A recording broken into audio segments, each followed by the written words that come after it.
Hola, un gusto saludarlos. Bueno, para los que no me conocen, yo soy Isabel Aguilar, soy licenciada en Filosofía, Pensamiento Político y Económico. Me gusta hacer este tipo de videos sobre filosofía. No responden a un orden específico sobre la línea de tiempo de la filosofía, sino como a temas que surgen, que voy leyendo, que me llaman la atención.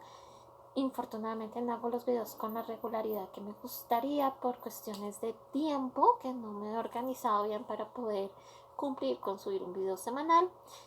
Pero bueno, el día de hoy voy a trabajar un poquito, una pequeña parte, esto es una introducción a lo que en filosofía se habla sobre las diferencias entre verdad y realidad, o si son lo mismo. Bueno, esto es todo un debate que se ha generado alrededor de estos dos conceptos. Bueno, para empezar, me gustaría mucho usar una frase de Nietzsche que él nos dice: la verdad es el tipo de error sin el cual no podría vivir una determinada especie de seres humanos.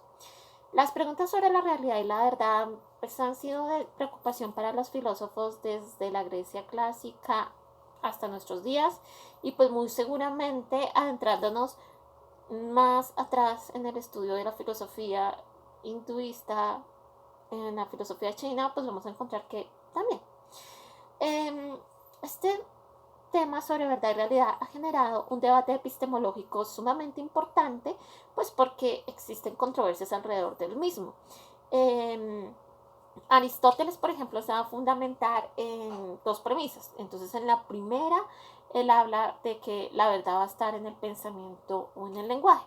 Recordemos que Aristóteles, en su tratado sobre la interpretación, si nosotros analizamos eso y lo llevamos a la terminología actual, encontramos que es un manual de lingüística moderna, o sea, las bases de la lingüística moderna se fundamentan mucho en lo propuesto desde Aristóteles. Así las cosas, pues pasamos a ver que para él entonces es en el lenguaje donde se va a encontrar la verdad, pues por ser el lenguaje algo pues a lo que le daba un gran valor en la construcción del ser humano, del hombre. La segunda premisa se va a basar en el hecho de que la verdad o su reificación es externa a ella, es decir, es como que la verdad tú la tienes que encontrar analizándola desde fuera, porque no puedes, digamos, como poseer una verdad y decir que estás desde adentro diciendo que esa verdad existe. Eh, bueno, nos vamos a encontrar que además a lo largo de las escuelas filosóficas y de la historia de la filosofía van a existir diferentes interpretaciones de la verdad. No va a ser lo mismo la teoría pragmática, como las teorías intersubjetivas, como las hermenéuticas o la fenomenología. En fin, todas ellas van a generar estudios sobre la verdad y la realidad, que si bien unos complementan a otros, no vamos a encontrar que respondan, que se puedan como eh, armar como un rompecabezas y decir, ah, es que este complemento al otro. No, sino que son son visiones que se tienen de la misma, pero al mismo tiempo no es que una responda a lo que dice la otra, no, han ido respondiendo a, a las mismas escuelas, a los mismos hechos históricos, sociales, políticos, económicos, en los que se han visto envueltos pues los filósofos que las han ido abordando estas preguntas a lo largo pues, de la historia de la filosofía. Asimismo, vamos a encontrar entonces una frase griega muy importante que es adequatio rei et intellectus, adecuación de la mente a la cosa. Este concepto ya era de vital importancia para los griegos, puesto que para ellos eh, no era tan importante el obrar frente a lo que es la racionalidad. De ahí que para ellos pues la verdad era lo inmutable, lo que nunca cambia. Y decían que y expusieron ya lo que era el descubrimiento del ser en sí, es decir, algo lo que descubre el ser. Esta postura de los griegos, pues vamos a encontrarnos que muchos siglos después, desde los análisis de la física, pues se vuelve lo mismo. O sea, nuestra mente se adecua a las cosas. Ya vamos a encontrar que pues nuestro cerebro interpreta muchas de las cosas, o ya mucha información no la tenemos ahí súper presente, porque pues, nos volveríamos medianamente locos si todo lo estuviéramos toda la información de nuestro entorno la estuviéramos percibiendo inmediatamente. Nuestra mente se adecua a cosas tan básicas como creer que las cosas las tocamos realmente y entramos en total contacto con ellas. Ya la física nos va a haber explicado que no, que hay una serie de situaciones que se dan entre los átomos y reacciones positivas, negativas, en fin, que hacen que eso que nosotros creemos, que todo está en contacto, que todo se toca, no es tan cierto. Y pues que asimismo vemos toda la interpretación que hace nuestro cerebro de todos los hechos que lo rodean y nos damos cuenta que simplemente nuestra mente se adecua a la cosa, es decir, adecuatio intelectus todo el tiempo. Werner Heisenberg decía que lo que observamos de la ciencia no es realmente la naturaleza en sí, sino la naturaleza expuesta a nuestros modos de interrogación. La misma no es otra cosa que distinciones que nosotros hacemos entre lo que creemos, la realidad de la misma y de lo que realmente sería la duda que nos deberíamos plantear. ¿Qué quiere decir esto? Que nosotros la naturaleza la interrogamos, pero la interrogamos desde la que esa interpretación de la realidad nuestra nos permite adentrarnos a interrogarla. Entonces tenemos en sí mismo una interpretación de la naturaleza, tanto la que nos rodea como nuestra naturaleza humana, pero no propiamente eso comprende la verdad de la naturaleza. ¿Por qué? Porque ya ha estado permeada esta pregunta por una adecuación que hago a lo que me rodea. Asimismo vamos a encontrar que Anton Seidler, por su parte, va a expresar que las preguntas que hacemos sobre la naturaleza, la cual en sí es algo que definimos como realidad, son preguntas que respondemos desde lo que consideramos verdad y lo que conocimos como realidad.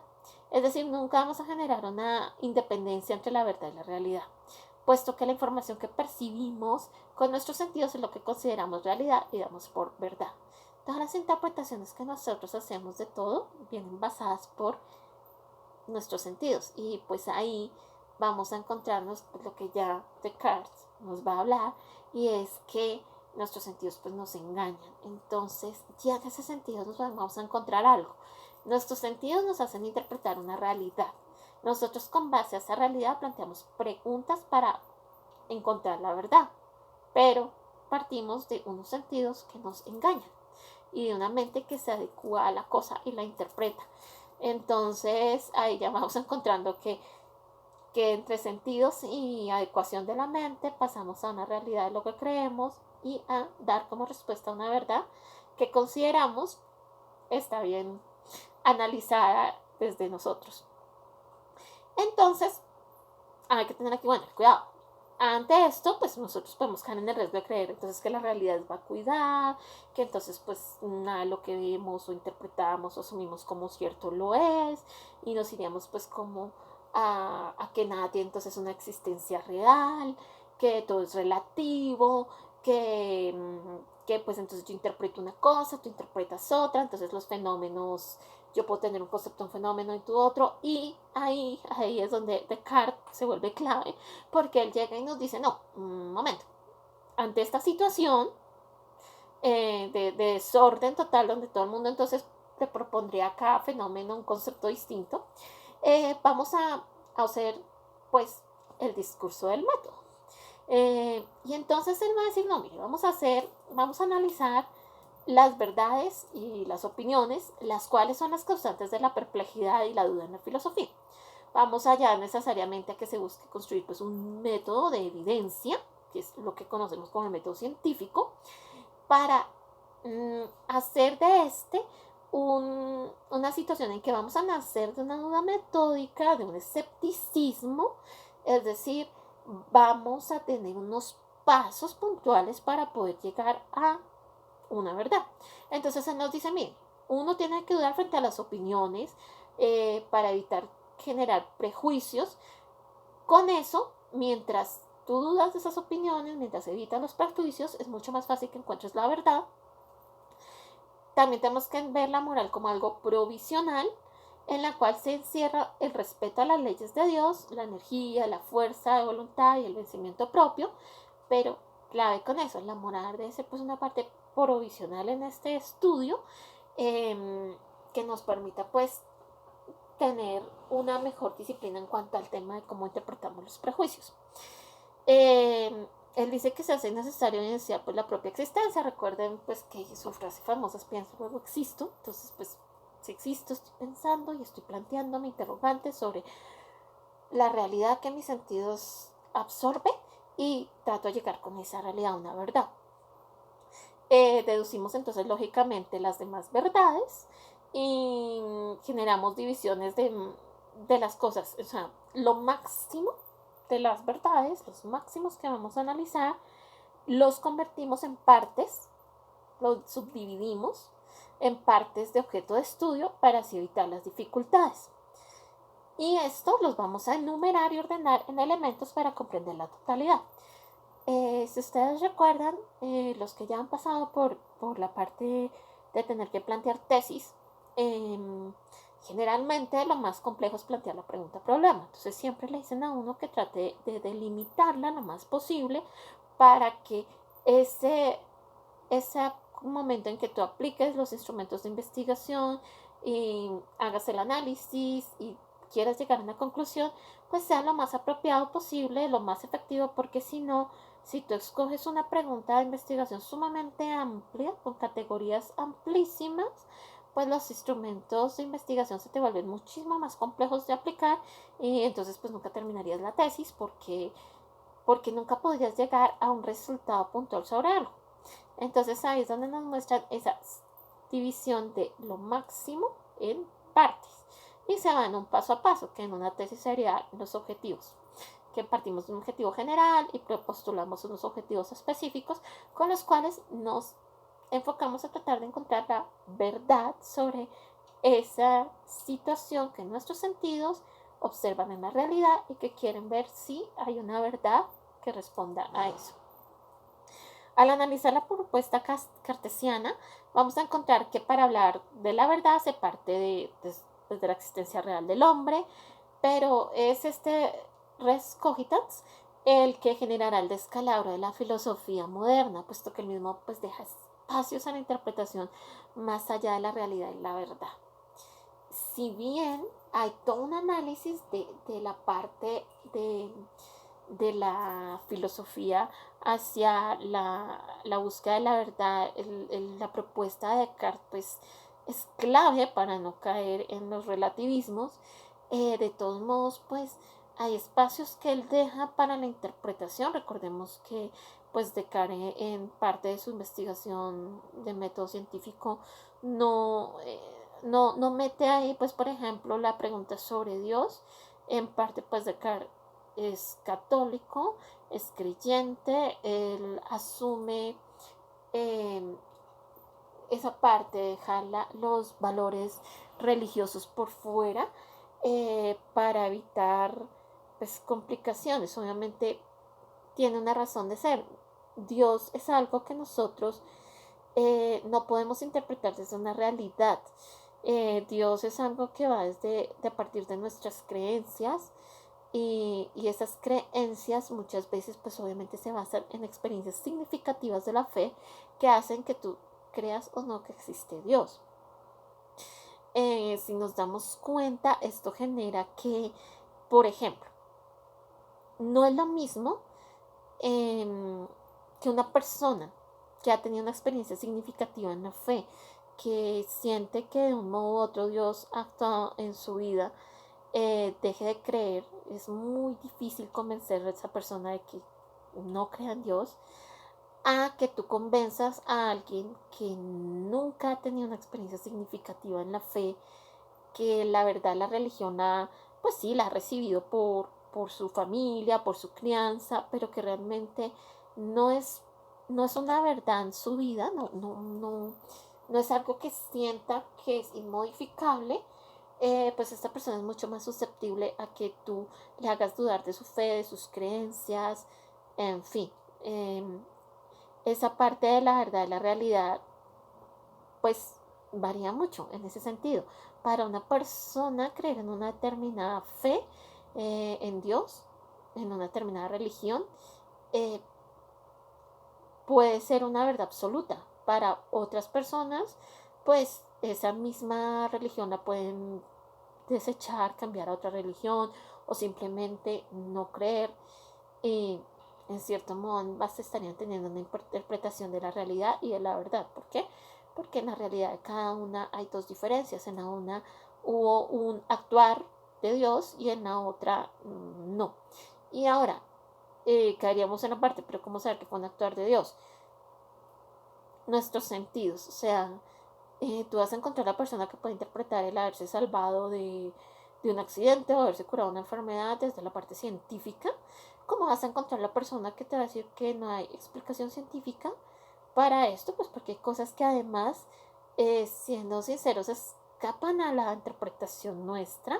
Eh, Encontramos que algunas posturas dicen, bueno, es que los milagros son aquello que la ciencia todavía no puede explicar, pero pues si a una persona le sucede esto, pues va a decir, no, yo no, o sea, como no hay una explicación científica, asumo que esto debió suceder porque fue una actuación de Dios. Entonces esa es la verdad de esa persona. Bueno, eh, cuando nos vamos a mirar, pues, este concepto de la ciencia, eh, vamos a encontrar que la ciencia pues se construye sobre principios de verdad. Esa es la diferencia entre las ciencias exactas y la parte filosófica. La filosofía pues obviamente hace un análisis de la realidad, investiga, pregunta, trata de responder, pero las ciencias exactas pues buscan precisamente eso, exactitud, verdades absolutas que se pueden encerrar en una sola explicación.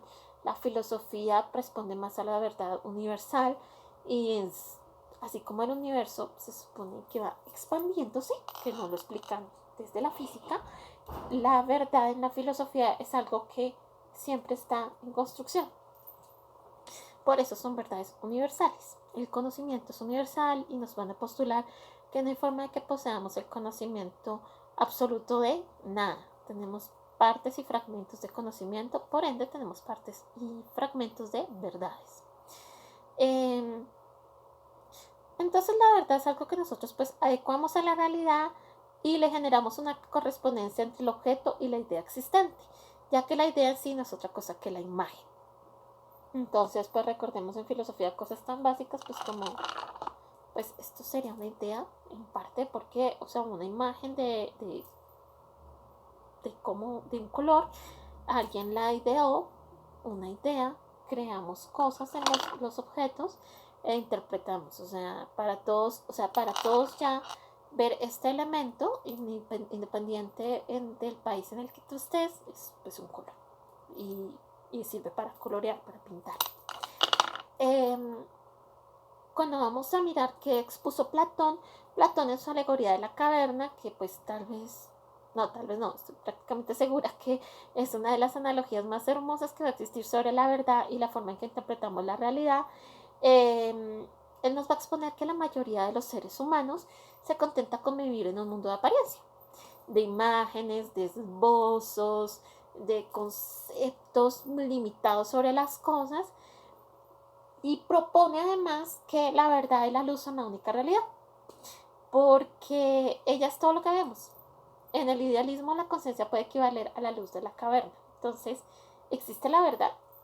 Recordemos en el mito de la caverna que la verdad, digamos, sí existía el árbol, sí existe el caballo, sí existen todas las figuras que estaban viendo estos hombres encadenados en esa caverna, reflejados en la pared por la luz, pero ellos solamente veían era esbozos, ideas, pequeños conceptos.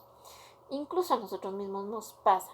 Eh, no manejamos un conocimiento universal de nada, por eso mismo, digamos, si nos planteamos la idea de árbol, eh, puedo tener en mi mente desde el esbozo más limitado del dibujo que haría un niño hasta tal vez la imagen perfecta de un eucalipto o de una acacia, algo así. Puedo irme hasta el árbol más espectacular en mi mente y curiosamente, pues son árboles. Desde el dibujo, el boceto más básico hasta lo más concreto específico de la idea, con toda la creación en mi mente de decir, no, es que un árbol responde a toda una serie de ecosistemas donde el árbol está incluido y tiene toda una explicación.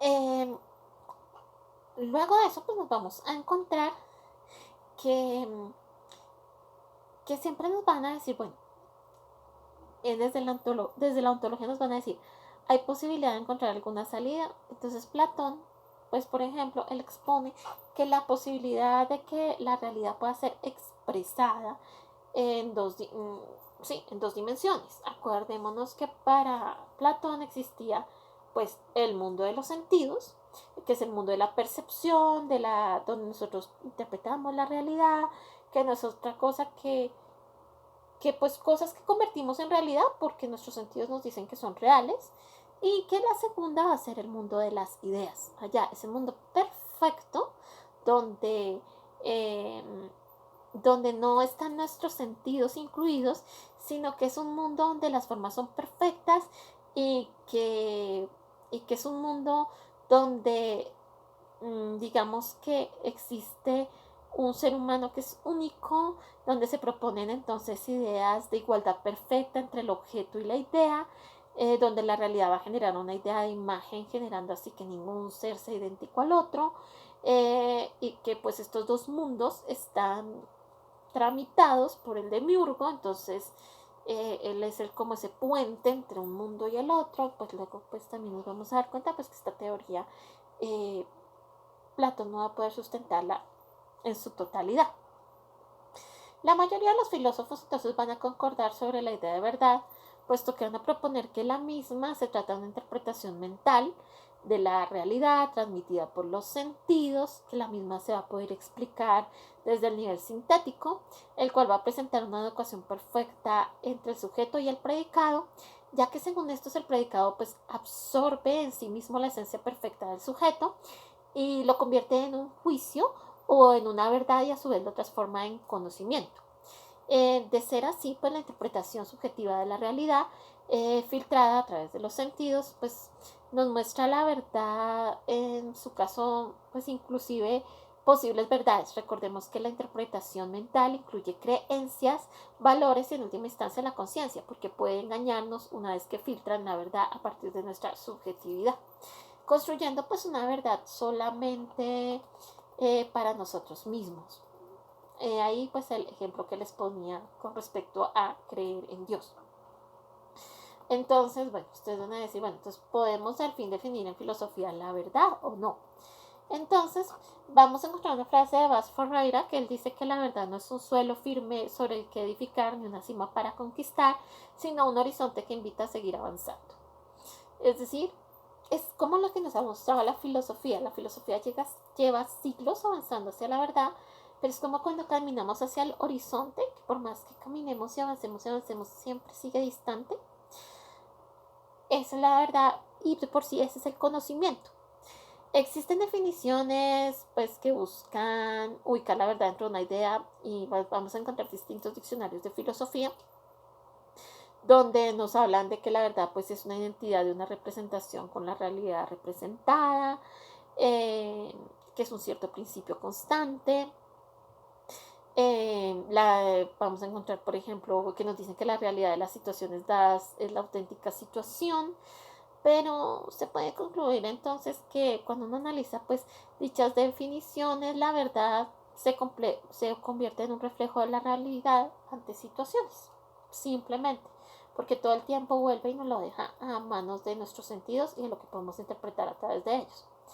En el pragmatismo vamos a encontrar que se van a plantear las ideas de William James, quien hace uso de las corrientes del realismo y el idealismo para proponer la verdad, así como una secuencia de juicios a priorísticos, los cuales se derivan de principios innatos autoevidentes, que están independientes de la experiencia. La realidad, en cambio, para este autor, es lo que se logra encontrar luego del uso de métodos basados en el positivismo, más propios estos métodos de las ciencias sociales y humanas. De tal modo, el mundo puede ser lo que se construye desde el consenso colectivo, el cual se basa en construcciones sociales, producto de nuestros imaginarios. Ahí pues retomaríamos mucho lo que propone Castoriadis, que es toda la parte de imaginarios y representaciones sociales. Y nosotros, con base a esas representaciones, construimos interpretaciones de verdad.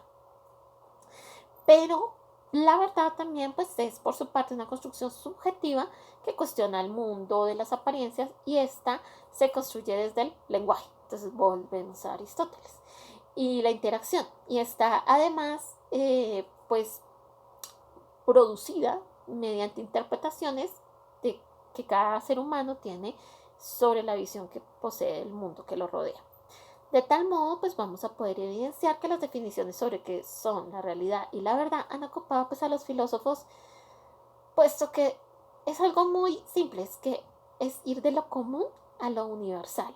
Y eso en filosofía es un recorrido de siglos, o sea, lo universal nunca va a poder ser abarcado simplemente por lo común. Así que podemos imaginar la verdad como un holograma que se construye con base a la realidad y que la contiene casi en su totalidad. La información de esta y la representa, asemejándose pues a la propuesta de Pascal, que él dice: tengo por imposible conocer el todo sin conocer las partes, y conocer las partes sin conocer el todo. Es decir, recordemos siempre, sobre todo esto nos sirve mucho para cuando entramos en discusiones por defender nuestras posturas sobre determinadas cosas del mundo. Eso, es decir, realmente he fraccionado esa mega verdad que estoy defendiendo en pequeñas partes, y esas pequeñas partes ya conozco algo, o realmente estoy adentrándome a defender una verdad a la cual ingresé desde lo macro, la estoy defendiendo desde lo macro, desde una visión súper general, porque en ese sentido estoy entonces tratando de defender la verdad desde lo común. Y si lo estoy haciendo desde lo común, estoy dejándole la parte de universal por fuera, y al dejarlo universal por fuera, entonces estoy simplemente dejándome llamar por mis realidad, por mis emociones y mis sentidos, y pues obviamente lo que estoy entonces tratando de defender estaría pues demostrándome que es solamente un craso error. Bueno, hasta aquí.